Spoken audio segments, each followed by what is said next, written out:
All right, here we go. As those who have been with me before know, this is one of my favorite parts is watching everybody run through the doorway or my imaginary doorway that people are running through. You got a great group today, Matt. Look at that. Got people just rushing in, and I know more people. As soon as I start talking, more people will run in. So I'm giving them a second just to make sure everybody gets in the door. There we go. And then I'll just give y'all a quick welcome before I turn things over because you didn't come here to see me. That's okay. That's all right. You can come see me another day. I haven't presented for a while. I should probably do that. All Hey, right, look at that. I knew as soon as I said that, more people would hop in the waiting room. There we go. Welcome, welcome. We'll get Sarah in the door, and there we go. So in case you just lost your way today, just reminding you, you are at the USDLA Friday webinar series, and we're so glad you're here today. And if this is your first time here, let's get that chat going because I know that y'all want to chat today. So go ahead, get into that chat box, say hi, let us know where you're joining from, or whatever you want us to know on this beautiful Friday, or hopefully it's a beautiful Friday where I am. You can tell us if the weather's great where you are. I know we have people joining from all over the place today. All right, so a couple of quick things. As I said, I know you're here to see Matt, and we're going to turn things over to him in just a minute so he can talk all about accessible syllabus strategies because that is a hot topic, and I love the fact that so many people are interested in it. So we'll come back to Matt in just one second. Reminding you that this is not a one-time thing. We have other webinars, and so we hope you'll join us again in a future one. Next week, we have 4 of our board members. This was something we've done in the past. It was popular. People wanted us to do it again, so we listen and we do what y'all asked for. So we're going to have a few board members that are going to come in. Each of them come in with just a trending topic, something that they have heard that's hot in the distance learning space right now. They'll come in, they'll introduce their topic, and we'll just have sort of a discussion. And so we welcome you to join us for the discussion. It's not just come and listen to them talk. We want you to participate as well. You can ask your questions or bring a topic of your own that you say, hey, this is what I'm really interested in. Because again, that's how we decide on topics for these webinars is based on what you want to talk about. So come back next week. Also, we have coming up, if you miss it, or if you miss this one even, remember you can always go and watch the replays over on USDLA.tv. That's our YouTube channel. And we'll let some more people in while I'm chatting in between. And also, sadly, here's some of our more YouTube channel stuff. But sadly, some of our content has to stay in the member area. So if you haven't already considered joining USDLA as a member, we have a lot of different options for that. And you can find out more on the website, or you can talk to any of us at USDLA about that. If you join as a member, you also get some cool discounts and special offers and things like that to certain events. Another free event we do have coming up, though, is National Distance Learning Week. If you haven't already signed up for that, don't miss out. Easy to sign up. Just go to usdla.org/NDLW and find out more about that. Also, another place that you can make your voice heard. We have a survey. I'll drop it into the chat in just a moment because I only have 2 hands. So we have a little survey, and we'll have a daily discussion as the first segment of the day, each day at 11 a.m. Eastern time. So you can come for that. Bring yourself a beverage, bring yourself, just chill out with us, relax, network, and talk about some hot topics again that'll be determined based on what you all answer to those questions in that survey. And just a warning, the designers of it wanted to have a little Halloween fun, so it does have a little bit of a zombie theme to it with Halloween coming up. All right, we're moving on. If you haven't already been to a USDLA conference, we hope you'll be able to join us. June 23rd to the 26th next year, we'll have our national conference. We'll be back in St. Louis again this year. We'll be at the Ballpark Hilton, so you'll be right there. You can watch the ball game. We're planning on going to the ball game because the Cardinals will be in town the whole time we're there. So if you like baseball, yet another reason to come. If you have not already won an award with us, hey, why not? I know you all have done some really amazing projects out there, or you know somebody who has. The award deadline submission goes until November 15th, so you still have time to get that in. Or if you would like to be a presenter at the conference, the deadline for that is December 15th. Again, I'll put some links in the chat as we go along, so you can go directly and get signed up for all of those things. All righty, got more excited people coming in, Matt. You're going to have a full house today. This is awesome. So Last thing I need to do before I turn things over is a quick thank you to our sponsors, which one of them is here with us today, Simple Syllabus. Want to thank them, but have to also mention we do have some other sponsors. And if you see someone on this list that you work with, please reach out to your rep, say hello, find out what's new, let them know your feedback, what you'd like to see coming. We had some great discussions at the conference last year. I heard people at the tables saying, well, are you going to be doing this? Is it going to be doing that? We'd really love to see this feature. So the vendors all love to talk to you. So please do that. So that's our platinum, gold, and silver sponsors on the screen. And then also we love our bronze sponsors, all of our exhibitors and our friends. And I have now taken up way too much of your time, so I'm going to stop sharing. I'm going to turn things over to Matt so he can tell you all about accessible syllabuses, because that's a good topic. So thank you for being with us today, Matt. Absolutely. Hey, thank you very much for that introduction, Valerie. Let's go ahead and share my screen. And if you can't see what I'm sharing, feel free to stop me. Otherwise, I'm going to keep on going here. Well, thank you for joining me. My name is Matthew Compton-Clark. I work here at Simple Syllabus, helping folks explore a bit about syllabus tools. And one of my passions is actually in accessibility. I am accredited in online accessibility. I've been a web designer in the past and trying to make sure that material information is equitable for everyone, regardless of what their learning needs might be, is something that I'm very passionate about and is very important. And I'm looking forward to sharing some strategies that you will be able to deploy. And the strategy I'm going to share will allow you to have an accessible syllabus, even if you're not a Simple Syllabus user. We're going to be focusing on some different platforms, very common platforms like Google Docs, Microsoft Word, and then ending with a bit about Simple Syllabus. And hopefully you'll see that overall, we kind of put the name in simple and we make that process simplified, even when it comes to accessibility and documentation like your syllabi. Getting with our agenda. Overall, at the top of the agenda, we're going to have what makes a syllabus accessible. This is a portion I like to keep interactive. We're going to take 5-ish minutes, have some volunteers raise your hand. We're going to review a syllabus document and actually find some challenges with that syllabus, some potential issues. After that, we'll then get into why accessibility is important, a bit about Title II, the upcoming past regulations that we need to comply with regarding digital content and accessibility, how we can meet those, other aspects of accessibility that's important beyond the pedantic technical nature of it. We'll then go into those live examples, Google Doc, Microsoft Word, a website builder, and then Simple Syllabus, and actually guide you through the process of making sure your document, specifically your syllabus, is accessible. And then culminating with a bit about who we are and how we help at Simple Syllabus. First and foremost, what is Simple Syllabus? We're not going to be spending a lot of time on this today, but just so you know who we are and what we do, we're a centralized template-driven platform, enables instructors to quickly personalize and publish interactive class syllabi all directly in the learning management system. We work with all of the major providers out there, Canvas, Brightspace, Blackboard, Moodle. It allows instructors to have that seamless experience so you don't have to open up another app to get your syllabus published. We manage all of that for you. And then once that is published by the instructor, it goes out in a web, mobile, and print format, available in a centralized repository, as well as directly in the learning management system for students. With that quick introduction as to what we do out of the way, let's get into kind of this fun interactive activity. Up here on the screen, if you're looking on a mobile device, it might be a little hard to see, but I have an example of a syllabus page. This piece is going to be a little interactive, so take out your peepers, look at this syllabus, and I would like some volunteers to either raise their hand or pipe up audibly what potential accessibility issues you see in this document. Do we have any bold, brave volunteers who would like to give an example? I should say there's about a dozen of them. Hey, if we have listeners today, that's fine. I can go through and I can give some ones. I'll start.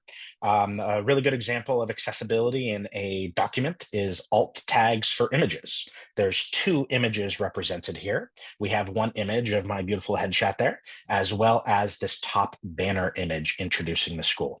Whenever you have an image you add into any documentation on the web, that needs to have an alt tag. Reason being, if you are blind and you can't see that information, you want to be able to engage with it, so that alt tag will register that content back to that user.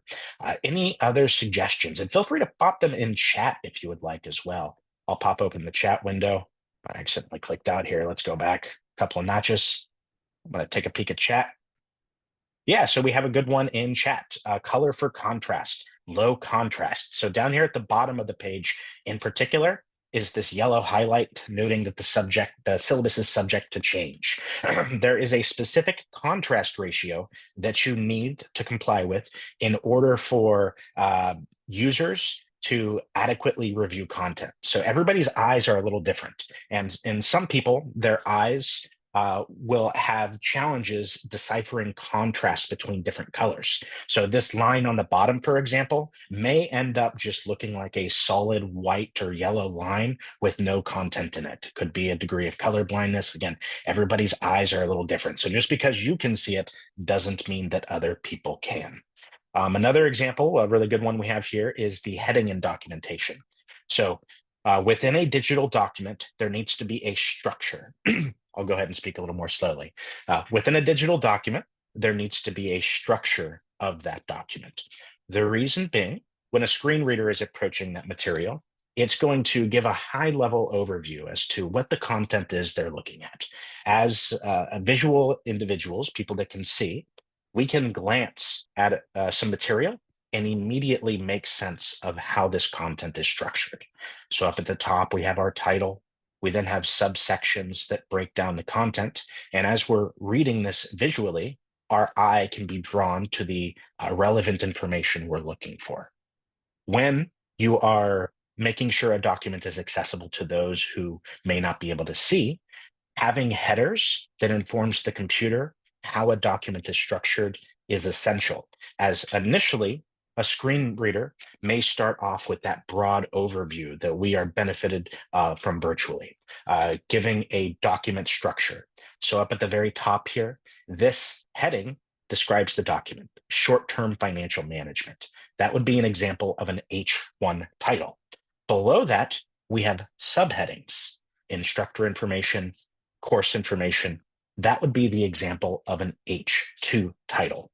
And breaking down that content makes the document more approachable, legible for those who rely on that screen reader technology. Another really good example here is this course objectives, this list. On this list, I have individual dashes here to represent this list.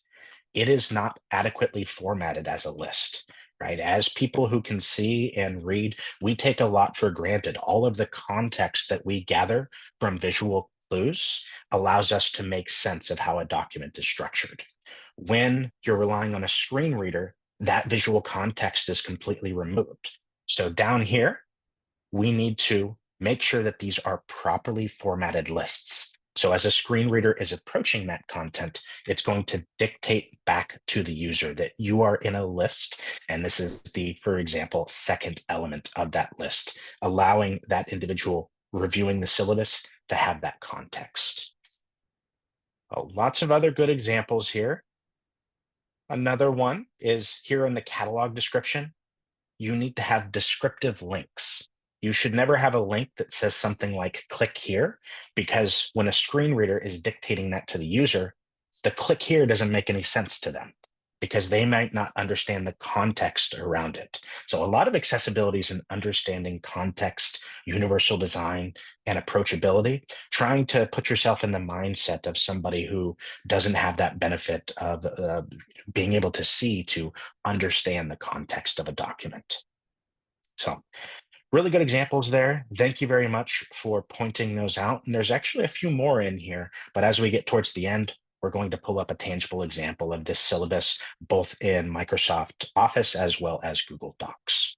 But before we revisit that, let's give a broad idea of why accessibility is important, even beyond to those users that may be hard of sight, not be able to see. There's very extreme cases where accessibility is absolutely critical, but there's also a lot of other important edge cases. I believe Valerie and I were having a conversation looking at accessibility as a big A and a small A. The big A being the technical requirements, the formatting, making sure that that information is available. The small A being a lot of the universal design principles and just making sure that information is digestible to everyone, regardless of what their specific technical learning needs might be. Another important factor in accessibility now is Title II. So there have always been regulations regarding accessibility, not always, but they launched quite some time ago, Section 508, that dictated content needed to be accessible in digital platforms, allowing equitable access for all users. The importance of that has increased significantly since COVID-19. And there's been a significant increase in the number of students who felt that the only way to find resolution was through lawsuits, was through petitioning, through their politicians, et cetera. And as a response to that, there have been an increase in the scrutiny of digital accessibility. One response is in Title II. So here's some information on Title II, particularly if you're a public institution. But even if you're not a public institution, if you rely on grant funding for some of your programs, this could have an impact to you. We might have all heard of Title II by now. So this latest accessibility ruling was published on April 24th, 2024, so very recent. The rule requires that state, local, governments, and public institutions to ensure that digital content including website digital material, complies with what's called the WCAG standard, the Web Content Accessibility Guidelines. And the focus is to make sure that digital resources are accessible to those who rely on that content so that they can have an equitable education and experience. There are some deadlines that were put into place. The deadlines were broken into two categories: large entities and small entities. There's some distinction there in the regulation on exactly how that's defined. But if you're a large entity, you need to comply by 2026 in April. For those smaller institutions, you need to comply by 2027. Non-compliance in Title II can lead to some issues, legal actions, financial penalties directly from the DOJ, actually, and then the loss of funding, grant funding. So even if you're not a public institution, but you're a private institution relying on grants for research or other measures, just keep note that Title II will be important. And then, of course, there's always the potential impact of reputational damage. Now, really for me, I think the critical part is the students, right? Making sure that all of our students have an equitable experience, that they have the best experience possible. But we get a lot of questions about Title II, so I wanted to briefly cover exactly what Title II was and the impact it could have on really pushing us to ensure all of our material are accessible from a regulatory standpoint. So what kind of impact can syllabus specifically have on a student's success, and why should all of your syllabi be accessible? We're going to break this down into four categories: meeting the technical accessibility standards, transparency and accuracy of information, ensuring fair access for all, and then supporting student portability. Let's first get into the technical, pedantic elements of accessibility. I would bargain that a vast majority of us joining, if you are publishing syllabi, or if you are working with professors publishing syllabi, a vast majority of those syllabi are not accessible, and really comes down to a few reasons. Winona State conducted a survey not too long ago, and in the survey that they gathered, they found that only 6% of the syllabi they gathered, not just unique to their institution, but overall, actually met technical or pedantic accessibility standards. That's in contrast to the 100% of syllabi that need to ensure they are meeting accessibility standards. A lot of reasons for that. 19% of undergraduate students in the US have a disability. And again, that we get into that small a accessible. Just because you may not have a student who is blind and relying on a screen reader doesn't mean that accessibility isn't going to benefit all students, because accessibility is about approachability, design, universal design, they call it, and understanding how to lay out and describe information that is going to be approachable to students. A common example are an increasing reliance on screen readers, not just for accessibility, but just for students that may be multitasking. Students like to have content dictated to them more than before. So having a dictation software read a syllabus or read content back to the student as they're reviewing it can help some increase retention. So even beyond that 20% of 19% of students who don't rely on accessible practices, it can be a big benefit for them.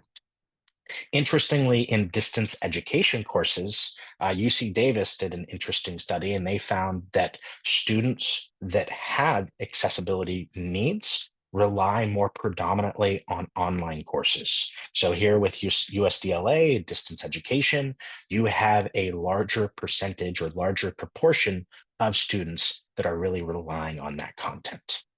A majority of schools, or almost 30% of schools that we've surveyed, don't even have an accessibility statement on their syllabus. That can be a regulatory concern, but also specifically for the students, it's not communicating them what resources they have available on campus. And overall, having a PDF or a Word document, as you'll see here shortly, can be very pedantic and difficult to get through and make sure that all of that material is accessible. Now, creating transparency and accuracy. This is where we get into some of those small A's. So ultimately, for all students, requirements for a course should be transparent. 70% of students we've surveyed have reported that a syllabus was missing key information, so they just didn't have access to that. It could lead to a student dispute. 30% of syllabi that we've gathered prior to adopting simple syllabus don't list critical elements like learning objectives or a grading scale. Specific to learning objectives, that can actually result in some adverse accreditation findings. 95% of students we've surveyed would ideally like to receive a syllabus ahead of time. Receiving that syllabus ahead of time gives them a general idea of what that course is about and allows them to prepare themselves rather than receiving a syllabus the day of. They can do some preparation ahead of time. Assignments, due dates, points really shouldn't be a moving target, particularly true in when we speak with community colleges, institutions that may have learners that are part-time learners trying to juggle multiple opportunities. A syllabus can really be a lighthouse, so to speak, to guide them along that journey so that they understand what is in front of them. So that syllabus shouldn't be a moving target. Your average syllabus is 6 to 7 pages in length. So the ease of finding information in that syllabus is really important. It's still very common to give out a paper version of a syllabus, not really resonating too much with digital natives who might be looking for specific information, and a digital version really helps with that.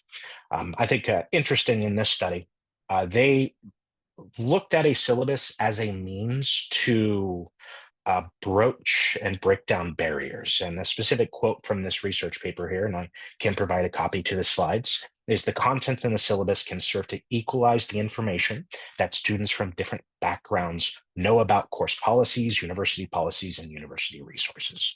Their argument was a syllabus is a student's ultimately first introduction to the course, right? That's the first thing the instructor might give them. And particularly for online courses, one of the first things, at least I just finished up my master's degree, and one of the first things I would do, and doing that remotely, was load up the syllabus, get an idea of what was expected. So I might learn about the instructor, be introduced to the instructor through a syllabus rather than a lecture or some other content. So look at that syllabus as a means to introduce the course, to get that student started on the right foot. Now looking at access. So internet is widely available, but unfortunately, there is still rather inequitable access. And on top of that, that access is predominantly in mobile device usage, with 1 in 5 Americans relying on their smartphone as their only connected device. According to Pew Research, lower income smartphone users are more likely to rely on their phone for critical life tasks. This has resulted in a situation where a lot of students are completing their coursework on a mobile phone, right? And unfortunately, even in a digital environment, that coursework may technically be digital, but it isn't mobile friendly. A really good example of that is the distribution of a syllabus via a PDF. A PDF is just a very poor experience on a mobile device, as it isn't built with something called responsive design. So even though theoretically or technically a student can review that on their phone, the experience is very subpar, and it's leaving behind those students who may not have access to a larger screen device. So in summary, mobile optimization of all course material, but in our case, specifically the syllabus, is very important. Here's a really good example of why. On this side, we have an example of a simple syllabus web version of that syllabus that is fully responsive design, very easy to read on a cell phone. Whereas on the other side, we have a PDF document that, again, is a very frustrating experience, very difficult to read for those students who may be relying on that mobile device. Now getting into supporting portability.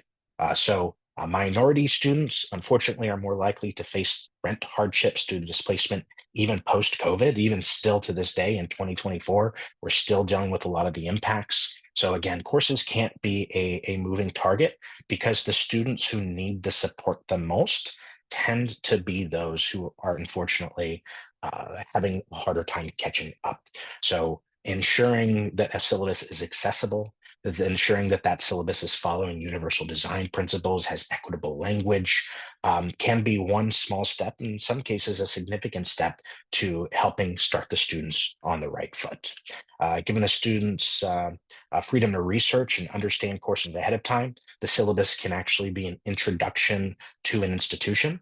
We work with just about 400 colleges and universities across the US, and about 100 of those schools have public syllabus repositories that allows even prospective students to come in and get an understanding of the culture of an institution, the culture of a course, leveraging that syllabus as a resource.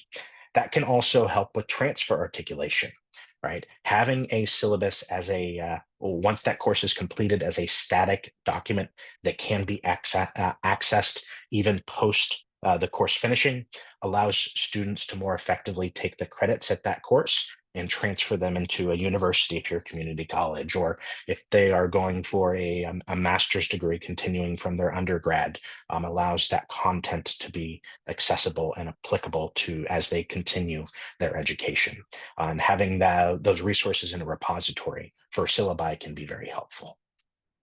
So now, as promised, we're going to get into some of the specific details and platforms in accessibility. I'm going to pull up 4 examples here. We're going to start with a Google Doc, then transition into Microsoft Word. I'm going to show you an interesting example using a website builder like Google Sites, as there's been an increase in something called a liquid syllabus.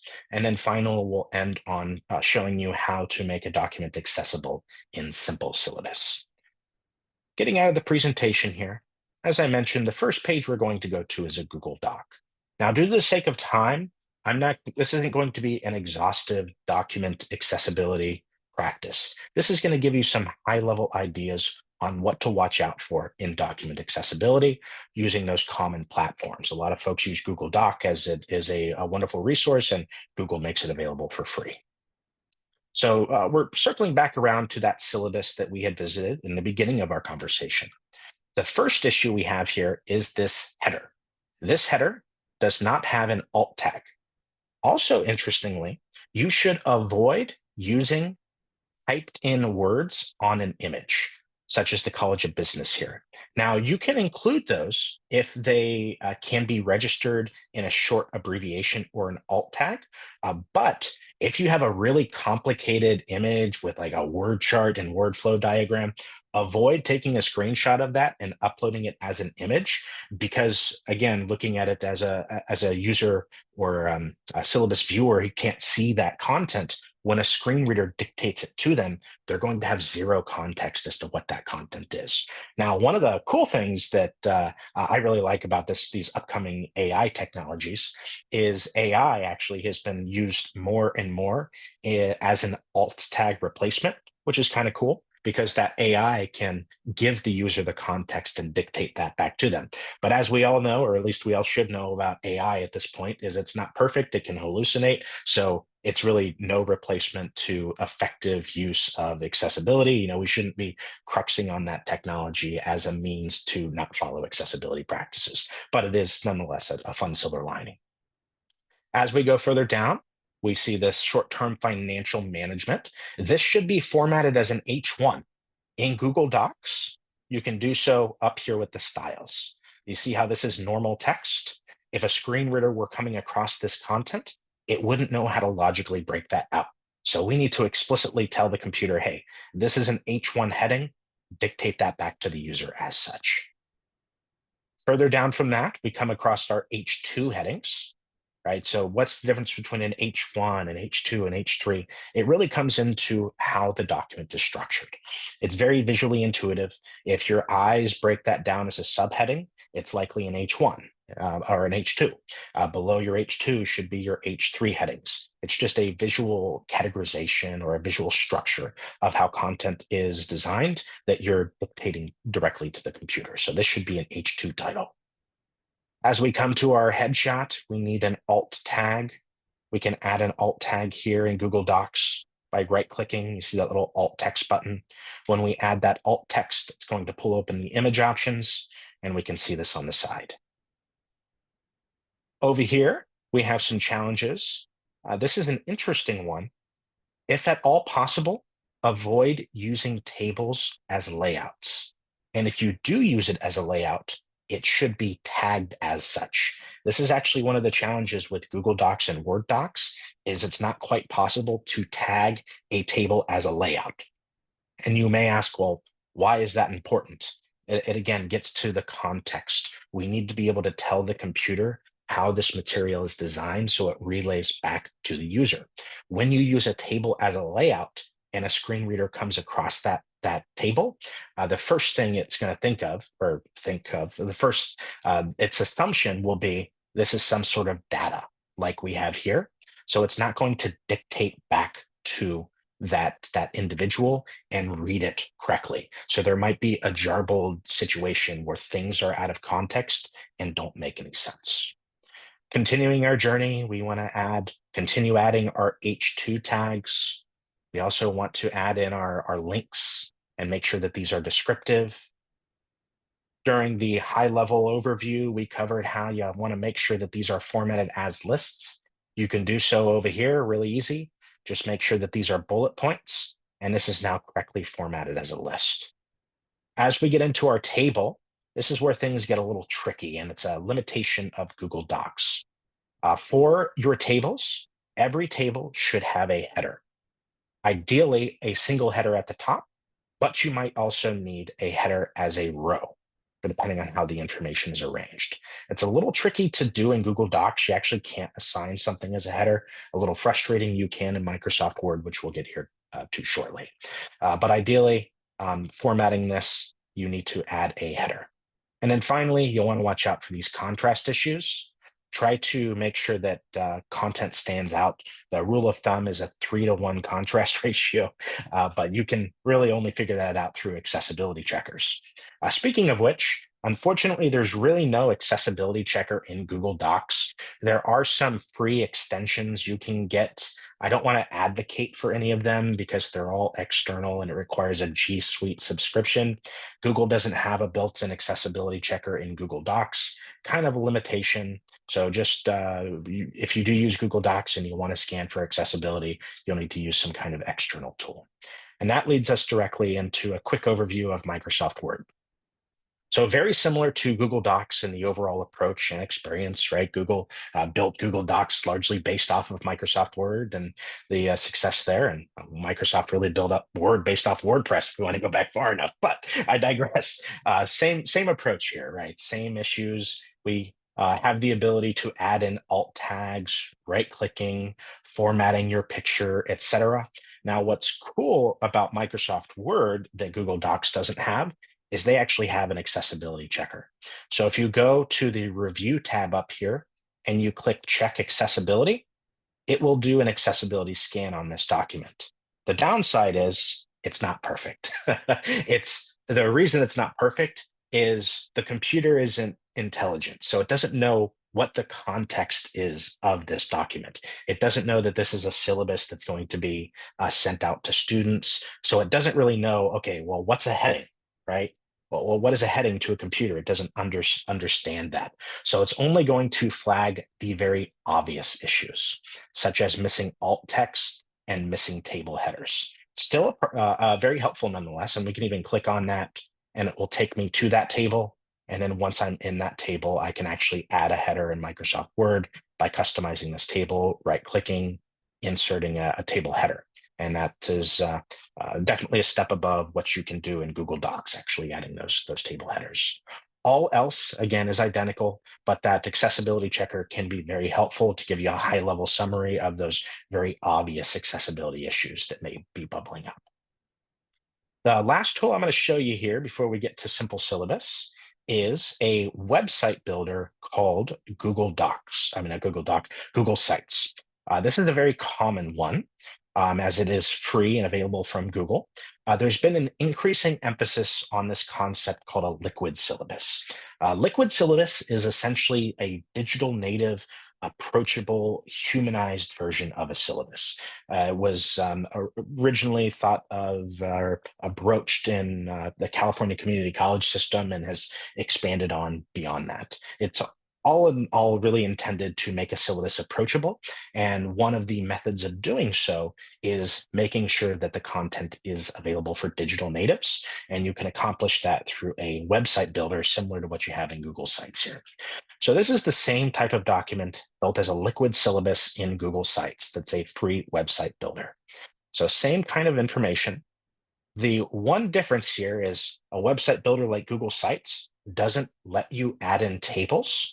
That can be a limitation of a lot of site builders. And this is a personal pet peeve of mine, and I'm sure an even bigger pet peeve for the people relying on a screen reader. Never take a screenshot of a table. It is like a critical no-no in accessibility. So this right here is a screenshot of a table.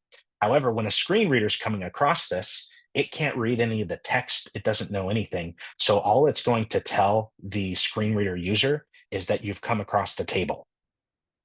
And that's it. It's just going to stop there, right? Or that you've come across an image. It might not even, unless you have an alt tag, it won't even know that it's a table. So if at all, I know it can be really frustrating, like transitioning content and copy and pasting because one format to another can be tricky. But if at all possible, try to avoid taking a screenshot of tables because students relying on a screen reader will not have that content dictated back to them. Another factor here in Google Sites, I want to click publish here, and we're going to publish our syllabus, our little Google Sites syllabus, and let's take a peek at this.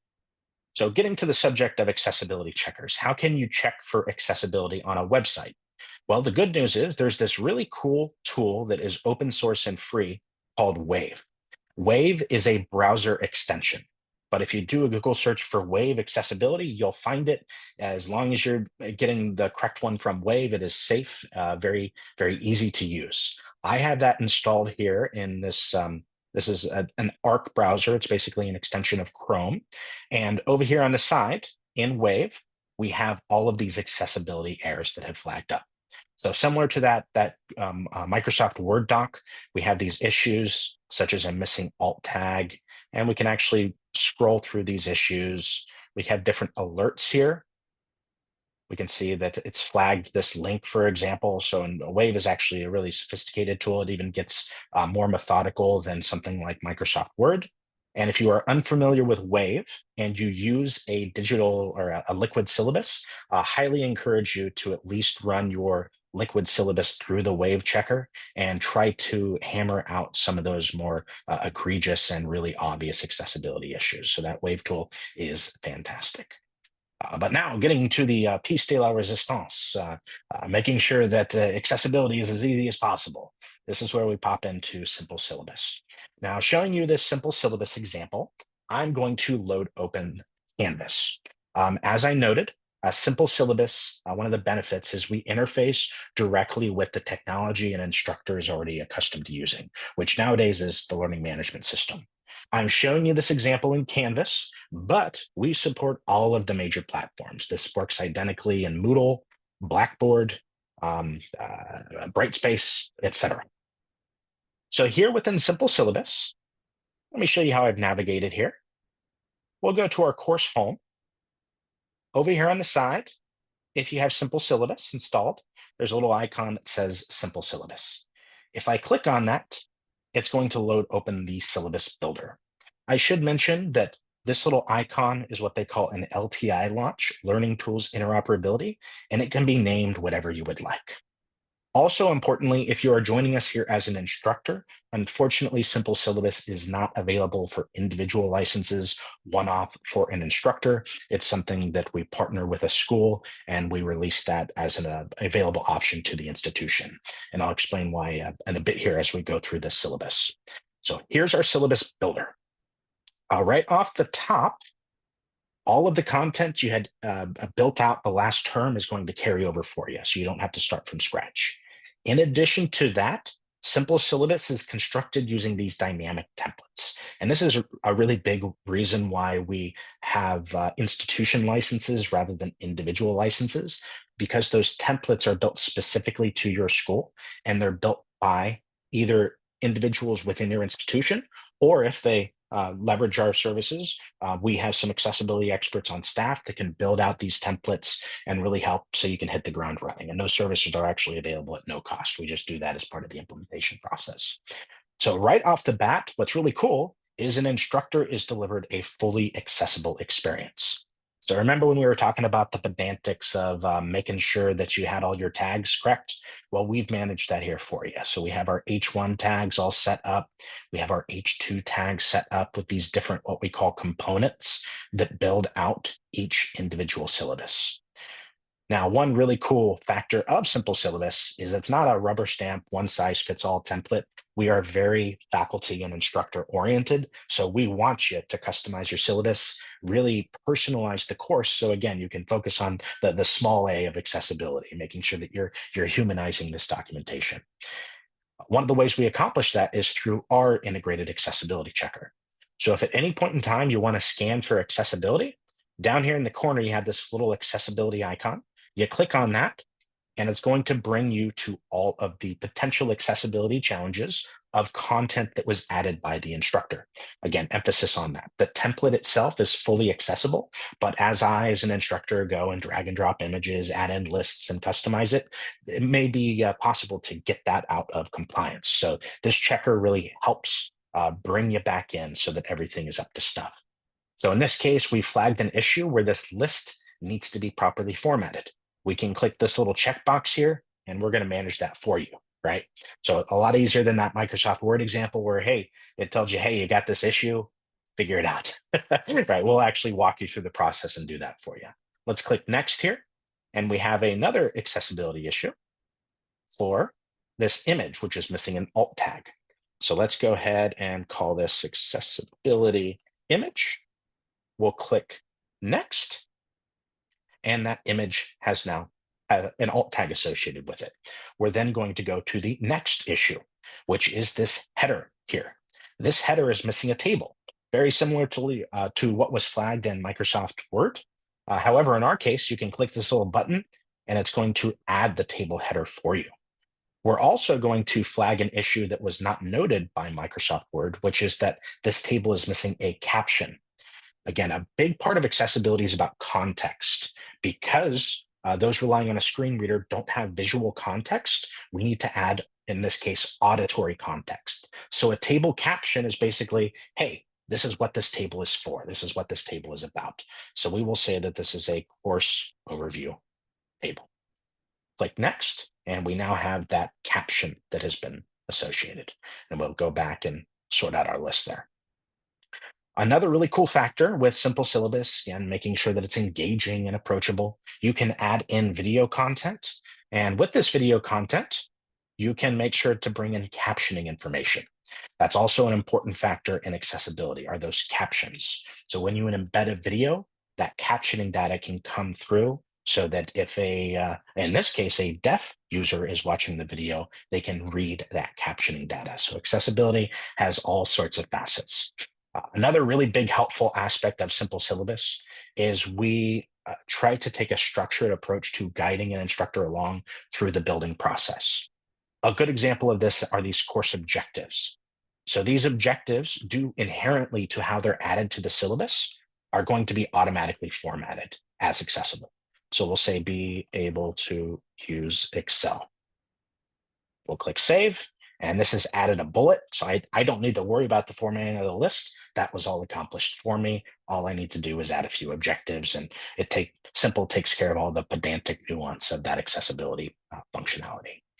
Another cool component here is this class schedule. Um, Tables, if you haven't been able to tell or you're familiar with accessibility, are notoriously difficult. This schedule is cool because it takes in all of the content directly from Canvas. And we support the same feature for Brightspace and Blackboard. Showing you what I mean, how this table is built out dynamically. Up here at the top, we have this assignment called Ratio Analysis and Interpretation, worth 100 points. Let's actually pop into our assignments here, and we will make a change to that assignment. Let's click Edit. Let's just call it Ratio Analysis and make it worth 200 points. We'll click Save. Upon clicking Save, we'll head back to our syllabus, see if we can't beat the electrons coming from Instructure HQ, load back up that component, and you'll see that all of the content there is going to update for us. And I loaded in a new syllabus, sorry. But as we go through, all of that content is loaded in, and we are good to go. Another really cool aspect is the ability to add in materials. So we can add in a textbook using this book search. So I can click on this textbook and all of the metadata for the book is added for me, including a nice little thumbnail here for this textbook, along with all of the alt text information so that I don't have to add that.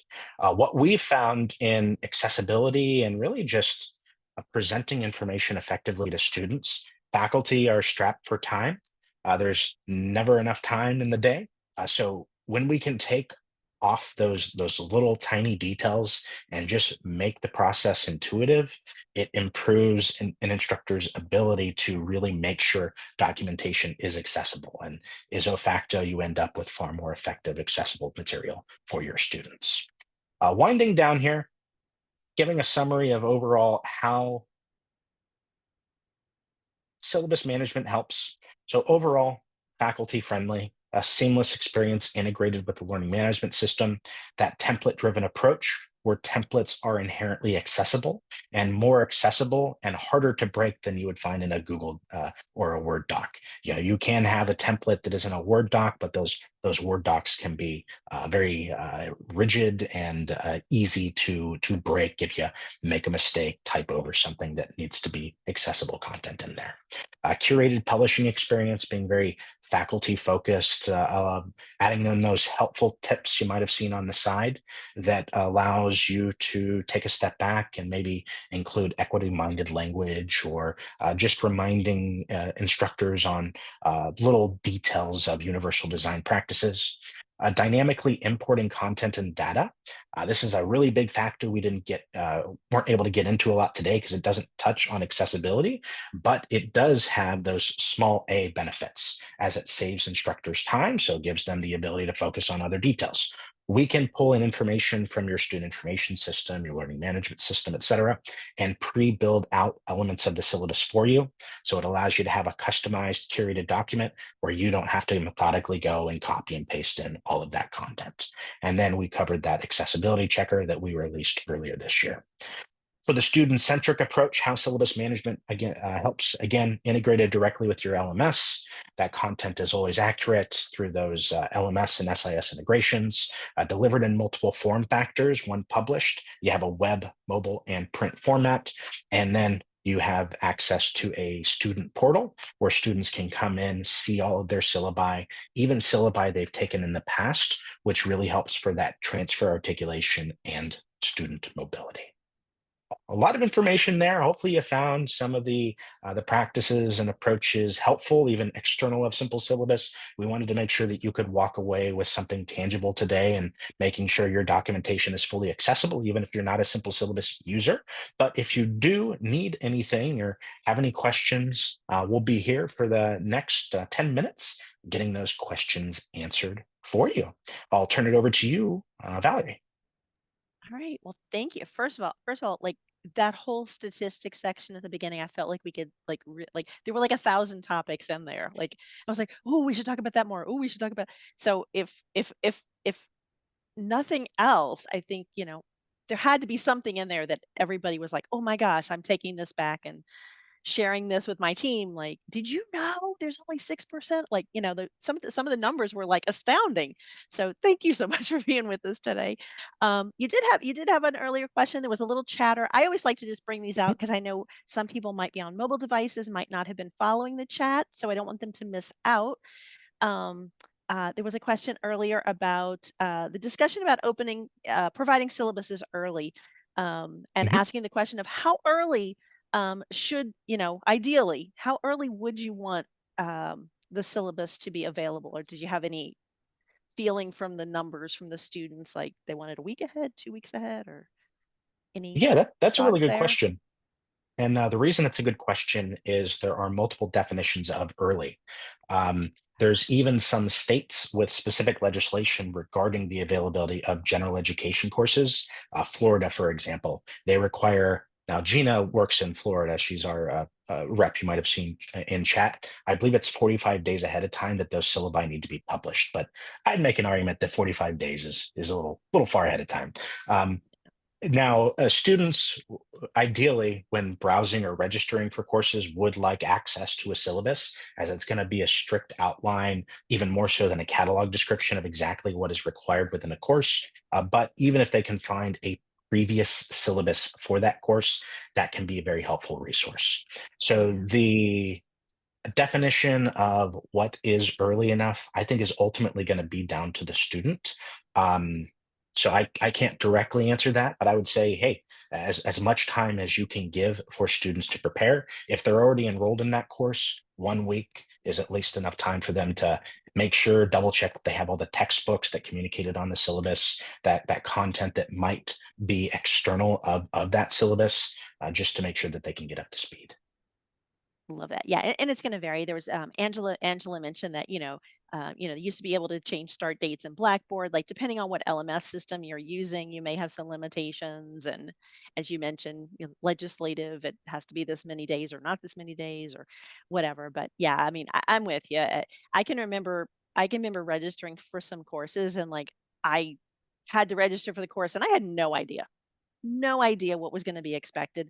I mean, in many cases, it was a required course, so it didn't really matter. I mean, you had to take Yeah, it either way, but still, I would like to have that would have been just super to have had yeah, a little more heads up of just planning your life, especially for sure, for sure. with so many non-traditional students now. I mean, we kind of Yeah, some institutions still forget that not everybody is 18 to 24 and going to school right. full time and all those things. Yeah, So, yeah. I mean, giving um, you a really tangible example there, very personal to me. I just finished up my master's earlier this year, and I ended up going to the Geese. They have a really great iSchool, really wonderful program, and they have a series of required courses. But you can take those required courses in different orders, right? So, being yeah. a working adult, I might have a really big project personally that I need to commit to. So, hey, I want to take a lighter lift course. So, I always try to find myself Yeah. like, okay, what's a lighter lift? How do I find this information? Right? I know this is a required course, but I can swap in this one for that one. Particularly with online education, right? People are looking often for more flexibility. So, having that content available ahead of time can really help them out. Absolutely, absolutely. And thank you, Gina. Gina's been hiding out in the background. Gina will be with us in a couple of weeks for those of you who are coming back for National Distance Learning Week. So I'm just going to give a shout out that Gina will be back with us. And Matt, you're welcome too. You could, you could hang out. Hey, You can come back and wonderful. hang out with us. But yeah, Gina answered some questions too about printing, and Matt, you also mentioned yes, you have the ability to print things for those who still do that. Um, who want to do that. So we had that. Another question that Gina answered just for everybody else's benefit was about changes to the syllabus. And would there be a notification sent to the Mm, students? Because we saw how quickly you could change something. And so Gina said yes, that they can follow it and receive email notifications when changes are made. So yeah. again, another lovely feature, I think. And Well, one so one interesting aspect of the printing is don't always think about printing as a physical copy. Like there's a syllabus builder in Canvas, for example, and also a liquid syllabus. One of the downsides to that is those web versions of the syllabus are somewhat temporary. It's very difficult to download that content in a PDF format, right? You can't download a Canvas syllabus as a PDF, and the same thing with a Google site. And that's actually what we see as one of the primary use cases of that print functionality, is not necessarily to physically print out a syllabus, but for a student to download that, or an instructor to download that, or a user in general to download that, so that they have a more permanent, rigid copy, albeit in a digital version that's not quite as slick and cool as a web version, but nonetheless, they still have that documentation from a certain point of time. I love that point. Yeah, I do that all. I Yeah, usually my it's usually print to PDF for me, just for whatever sure. I'm doing. But I just wanted to point out too, Glenn's here, and he's a simple syllabus customer. I did Hey, not plan wonderful. this, um, but he's here, and he says that this has been very helpful. So even for people who have already been using your product, see, Yeah, it was a great session. So yeah, I'll and pause if for a you second and see if others. Don't be shy, people. If you have other questions, you have Matt and Gina here. Like, you can ask whatever you want. Okay, and if you are a simple syllabus user and you saw some features or functionality, the way things are laid out, like the accessibility checker, for example, that was released late last year, early this year, and it might not be enabled on your site. So if you think that's a really cool feature and you would like it enabled, with simple syllabus, we don't have complicated pricing where you have to pay for things in modules. It's one price fits all. If you're using simple syllabus, you have access to everything. So if you saw a feature or a component that you would like to incorporate in your syllabus, if you're an instructor, you can bring it up with your admin and they might be able to enable that. Or if you're already an admin, feel free to reach out to us and we'd be happy to help. That's awesome. Y'all do make it simple, like Yeah, in the name. exactly. It's right there. It's right there. It's appropriately named. Simple. You make it simple. I love simple. I always joke that I'm like, I'm a simple girl. Just make don't need all this complexity. Don't need to, like whatever. So let's see. Oh, a question. A question about the SIS feed into simple syllabus. If faculty have a preferred name in the banner that is different from their legal name, which name is displayed. Oh, so they're really getting into the weeds here with back end, front end. What are we going to see? Yeah. Yeah, that's a really good question. It is going to be the data import that occurs later in the process. So that is contingent upon that institution's individual needs, right? Let's say we interface with both Banner and, in this case, Canvas. If your Banner import occurs before your Canvas import and both are importing name information, the Canvas name is going to be what's pre-populated for the instructor. Now they would still have the ability to change that, but that is the auto population that would take place. Now, if Canvas occurred before Banner and Banner happened later, the Banner name is what would appear. So it's whatever is last written that overrides the content there. But again, instructors still have the ability to make a change to that name as well. Nice. See, that was simple. Last in Yeah. wins. Whoever was there last. Just like editing a Exactly. document, just like happens to any of us that co-author things. Like, whoever was there last Yeah. gets to make gets to make edits. Sometimes that's a Exactly. good thing or Exactly. not a good thing. We don't know. We'll leave that for another conversation. These are great questions though. See, not just. Let's just double check in to make sure I didn't miss anything. I know Gina's also watching, but Yeah. I think, all right. I don't see any other questions at the moment. Brilliant. Um, but yeah, just again, thank you all. I thank everybody for being here today. And I always take a moment and thank our future viewers because the replay will be available. We'll get it loaded up as quickly as possible. Weekends and people's schedules. I'm not gonna commit to 24 hours or anything like that. But we will get that loaded up because there's a lot of stuff, like I said at the beginning, I can imagine I think you should be using simple syllabus, but even if you're not, there was a lot of great content in here that hopefully you can take back to your team and share with them, and then they can watch the video. So thank you all for joining us, and especially thank you, Matt, for all of your wisdom and it was a great it was just a really great session. So I want to thank everybody. I'm going to stop the recording in a moment, but I'll hang here for a minute. I'm not kicking anybody off the lawn or anything like that. So I'll hang here for a minute if anybody has any last minute questions for me or for Matt or anybody. And if not, I hope you have a wonderful weekend and I hope you come back and see us really, really soon. I'll see you next time.